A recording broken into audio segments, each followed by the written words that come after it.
2, the Reds go 9 points clear at the top of the table.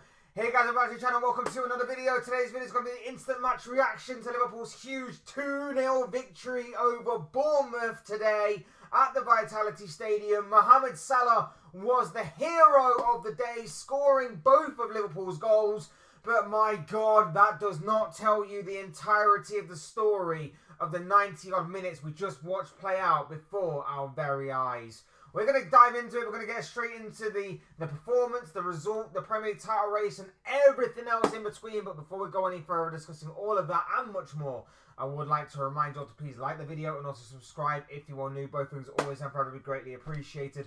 Get involved in the comment section as well. Let me know what you guys are thinking and feeling down there. Use and abuse that comment section, people, and talk to me on Liverpool, the title race, the performance, the result, whatever it may be against Bournemouth. Would love to hear what you have to say on all of that and much more. So please do get involved. Right, now that's out of the way and done with, let's get on with the video. Let's talk Liverpool. Look, nobody in their right mind was thinking this was going to be an easy game by any stretch of the imagination. We know that obviously Bournemouth have been absolutely brilliant this season so far. And we know that obviously Bournemouth and their manager, head coach, Andoni Areola, has been incredible and has worked absolute wonders with the Cherries this season. They've been absolutely fantastic. They're on a run of form, which is incredible. They were on something like 12 games unbeaten or something along those lines. They were absolutely brilliant this season, and they were brilliant in this game as well. They were absolutely brilliant in this game as well. And dare I say that Liverpool got very, very lucky in certain aspects. That a combination of maybe a little bit of luck from the referee, and a whole lot of luck from Bournemouth and just their incapability of finishing on the day really did play into Liverpool's hands. Of course, there was moments of brilliance from Liverpool in there. It wasn't all one-way traffic. It wasn't like it was a complete smash and grab. But at the same time, apart from brilliance from Mohamed Salah, he really did get Liverpool over the finish line and towards 3 very valuable and very incredible points. That puts pressure on Arsenal tomorrow when they obviously take on Manchester City. So Liverpool can now put their feet up and watch 2 very big rivals of theirs over the years and this season battle it out at the Emirates. So let's address the controversies, shall we? Let's dive straight into it. We'll go to the controversies. We'll get that out of the way and done with first. Then we'll talk about the performance, because the performance wasn't amazing. It wasn't anything to write home about. But the controversies started with a penalty. A penalty that was awarded to Cody Gakpo. Now, Gakpo goes down in the area. He is clipped, and it eventually ends up that he clips himself. The contact made by the Bournemouth defender makes him trip himself up. That is a foul any day of the week. Yes, it is exceptionally soft. I will give them that. It's a very, very soft penalty. But the fact that he's obviously got the ball under control, and if the contact does not come in from the Bournemouth player, he obviously then is able to work an opportunity, cut the ball back, shoot himself, whatever the case may be. He's able to then go and do that. But because obviously the contact is made by the defender, he is unable to then do that. It is a foul. There was no argument from any of the Bournemouth players. They seemingly accepted the referee's decision of penalty on the pitch. And Mohamed Salah steps up from 12 yards and converts. Now, there was a bit more controversy in terms of whether it was offside or not. The VAR checked onside. The penalty itself was weak, in my opinion. I know he does clip him, and like I say, that I completely agree with the decision to award a penalty because of the reasons I gave earlier. But there was even a bit more controversy even before that. There was in the lead up to the penalty, there was seemingly a foul on a Bournemouth player. I want to say it's Kluivert, but I could be wrong. That many people are pointing at and saying, well, why wasn't that given as a foul? If that had obviously been given as a foul, the penalty does not happen. I think Liverpool get a little lucky here. I think they get a little bit fortuitous, and Liverpool took advantage of that. I don't think it's it's not the worst decision in the world. It's not terrible, but I do think Liverpool got away with a little bit of luck in that specific instance in that. So, and I've got to call this out as well because I've been so against referees and VAR for other teams and for other specific incidents that I have to call it out even more so. I do feel like when it's my own team, I have to drop the tribalism, as a lot of other fans need to do so as well, and just work it out that it's not just their own team that get unjust decisions. Everybody suffers in the end. And then the moment in the second half, Alexis Mac Allister already on a yellow card. The referee was dishing out yellow cards for fun in that second half. It was weird. But Alexis Mac Allister on a yellow card. Very, very fortunate not to see a second yellow for a bit of a kick out. He was going for the ball. He doesn't get there.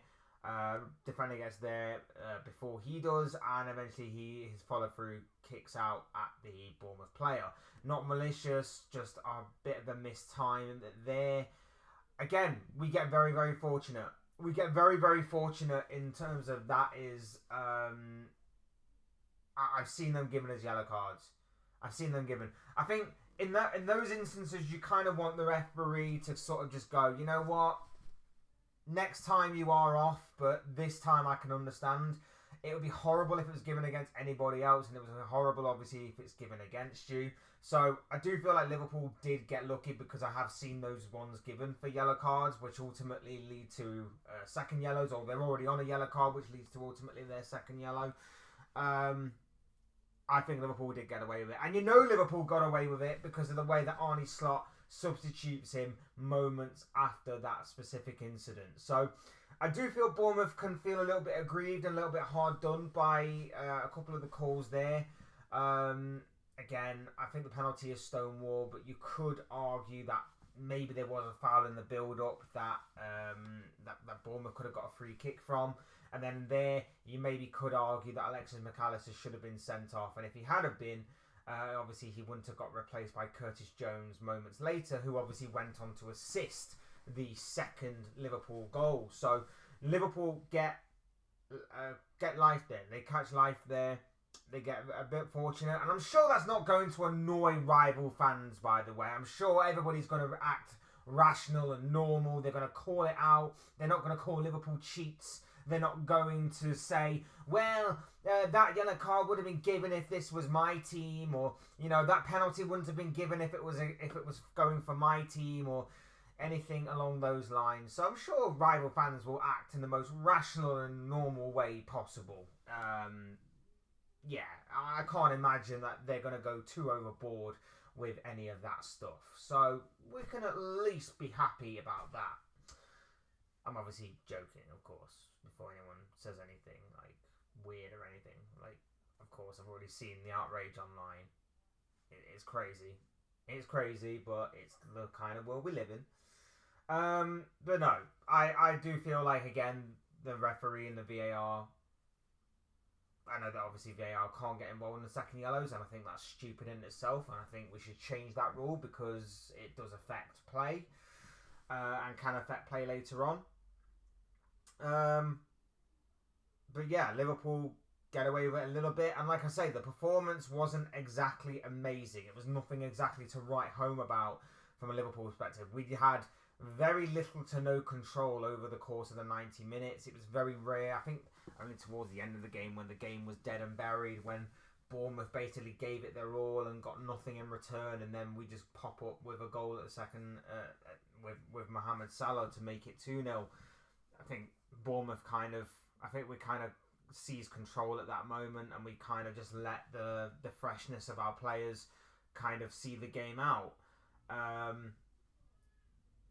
But yes, we got fortunate in terms of certain referee decisions. We got very fortunate in terms of, as well, I think, Bournemouth not being able to finish their chances. I mean, Alisson makes a couple of absolute quality saves throughout the game, but Semenyo hits the post. I think Tavernier hits the inside of the post, which was extremely close to equalising. I think at the time that was 1-0, and it could have easily been 1-1. And I know that obviously they had a couple more opportunities. Semenyo was a dangerous threat throughout the entirety of the game. we caught life. We definitely did catch life there. And, you know, sometimes you do need these games. Sometimes you do need these games. There's a bit of a knockdown to reality. Yeah, you got away with one there. Make sure it doesn't happen again. I'm not saying that no team goes through these, because I can guarantee you every single title-chasing team, title-winning team has gone on to have these types of games where maybe they should have dropped points. Maybe they should have actually lost. And they've caught life so many times and they got extremely lucky. You know, maybe that is the case here, because on another day, Bournemouth probably scored 2 or 3 goals. And on another day, those kinds of chances for Semenyo and I think Tavernier probably go into the back of the net. There's Liverpool struggled for control. Liverpool struggled in key areas. Down Bournemouth's left was seemingly their main outlet. Trent Alexander-Arnold had a pretty poor game in terms of his defensive work. Obviously, Bournemouth did have a goal in the first half as well. That was ruled off for offside, and correctly so. So, Liverpool did get a little fortunate in certain aspects of the game. Liverpool did obviously benefit from Bournemouth being wasteful in front of goal as well. It was not the best of performances from the Reds whatsoever. But whilst I can moan about that, I have to mainly look at the positives here, because I knew this was going to be an extremely difficult game coming into it. So the positives from this game are simply, we got the 3 points. On a tough away ground against a tough opponent who have been brilliant all season, we got the victory that we so desperately needed. And not only that as well, but we got a clean sheet out of it. And again, we rode our luck heavily in this game. But we got the win. We got the 3 points. We got a clean sheet against an extremely tough opponent. Like, Bournemouth fans, you can feel annoyed at the referee as much as you want, and I fully 100% understand that. And you can maybe pinpoint, like, maybe should have scored, maybe should have done better from certain situations, maybe you can nitpick a little bit, but I would not be frustrated by that performance. I would not be completely angry or go overboard with that performance. I'd actually be proud. I can see that there's lots of positives you can probably take from that game. And like I say, you reduce Liverpool to very little control, very little in terms of clear-cut opportunities. And again, it's only through the brilliance of Mohamed Salah that Liverpool get the job done. It's ice cold from the penalty spot, and then that second goal, brilliant counter-attack, and it's a fantastic finish from our Egyptian king. He absolutely insane finish, like just brilliant, just to kind of steady himself, calm, composed, roll the ball onto his left foot, and then just finish it with seemingly ease. The guy's insane. The guy is insane. He moves up to 6th in the all-time Premier League top goal scorers. He's over 20 goals now in the Premier League. He's absolutely ridiculous, isn't he? He is absolutely ridiculous. And, you know, once again, FSG, Michael Edwards, Richard Hughes, draw up the contract. Give the man whatever he wants. And make him sign that contract. Make him sign on the dotted line. Because this guy is not slowing down anytime soon. This guy is still going from strength to strength. This guy is spearheading Liverpool to a title challenge this season.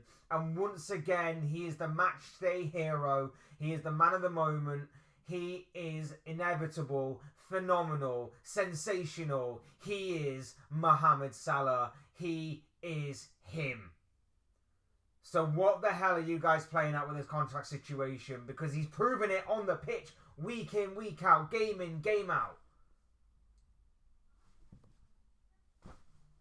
And yet, you're just stood there, umming and ahhing about, don't know whether we should give him that contract, don't know whether we should pay him that much money. He's proving it every single freaking week. Get that contract deal tied up, signed, sealed, and delivered ASAP. He's just put Liverpool 9 points clear at the top of the table. Arsenal face Manchester City tomorrow in what is going to be a difficult game for both sides, I would imagine. I still think Arsenal probably go on and win, as I said in my Premier League predictions video. But at the same time, who knows? Who knows? Who knows? Maybe City drop points. Maybe Arsenal drop points. Maybe there's a draw. Maybe there's, you know, one team absolutely batters the other. I don't know what to really expect anymore. Arsenal to win is what I've gone for, but I don't really know. But one thing I do know for sure is that we are now 9 points clear of Arsenal. 9 points clear of Arsenal. That could change tomorrow.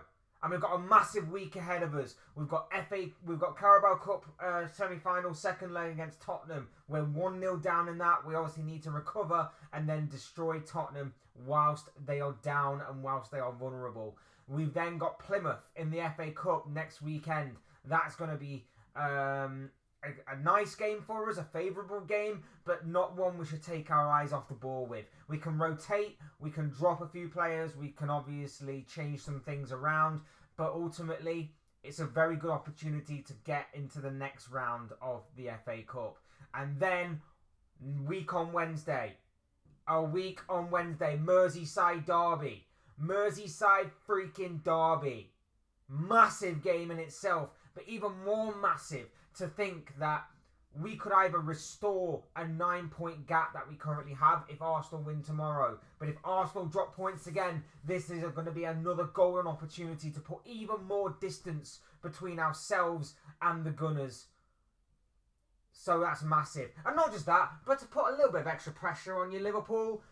Week on Wednesday, 12th of February, you're playing against Everton. That's big in itself, but that's also my birthday. Don't spoil it for me. Don't spoil my birthday for me by losing to the toffee morons from across the River Mersey. Seriously?